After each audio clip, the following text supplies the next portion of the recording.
श्री चैतन्य महाप्रभु का जन्म बंगाल के नवद्वीप नामक ग्राम में शक संवत 1407 की फाल्गुन शुक्ल पूर्णिमा को हुआ था। इनके पिता का नाम श्री जगन्नाथ मिश्र और माता का नाम शची देवी था। ये भगवान श्री कृष्ण के अनन्य भक्त थे।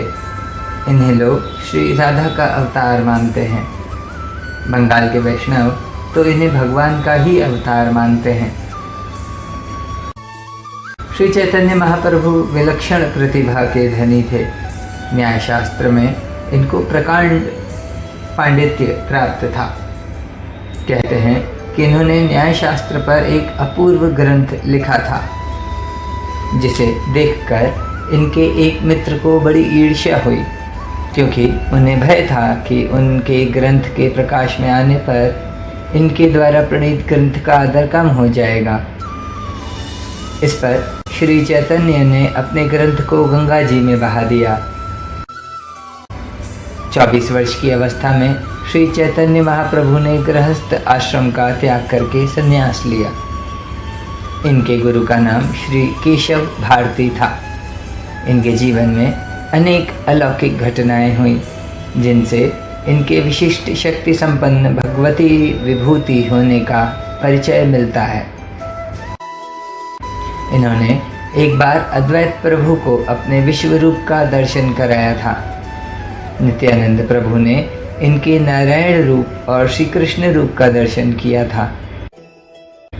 इनकी माता शची देवी ने नित्यानंद प्रभु और इनको बलराम और श्री कृष्ण रूप में देखा था।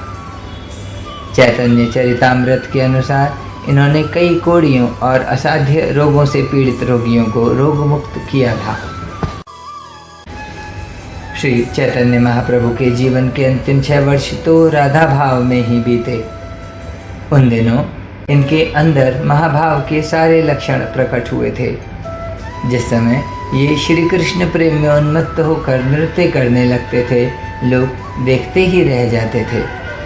इनकी विलक्षण प्रतिभा और श्री कृष्ण भक्ति का लोगों पर ऐसा प्रभाव पड़ा कि वासुदेव सार्वभौम और प्रकाशानंद सरस्वती जैसे वेदांती भी इनके क्षणमात्र के सत्संग से श्री कृष्ण प्रेमी बन गए। इनके प्रभाव से विरोधी भी इनके भक्त बन गए और जगाई मधाई जैसे दुराचारी भी संत हो गए। इनका प्रधान उद्देश्य भगवत नाम का प्रचार करना और संसार में भगवत शक्ति और शांति की स्थापना करना था। इनके भक्ति सिद्धांत में द्वैत और अद्वैत का बड़ा ही सुंदर समन्वय हुआ है। इन्होंने कलिमल ग्रसित जीवों के उद्धार के लिए भगवान नाम संकीर्तन को ही प्रमुख उपाय माना है। इनके उपदेशों का सार है, मनुष्य को चाहिए कि वह अपने जीवन का अधिक से अधिक समय भगवान के सुमधुर नामों के संकीर्तन में लगाए। यही अंतःकरण की शुद्धि का सर्वोत्तम उपाय है। कीर्तन करते समय वह प्रेम में इतना मग्न हो जाए कि उसके नेत्रों से प्रेमाश्रुओं की धारा बहने लगे, उसकी वाणी गदगद हो जाए और शरीर पुलकित हो जाए। भगवान नाम के उच्चारण में देश काल का कोई बंधन नहीं है। भगवान ने अपनी सारी शक्ति और अपना सारा माधुर्य अपने नामों में भर दिया है।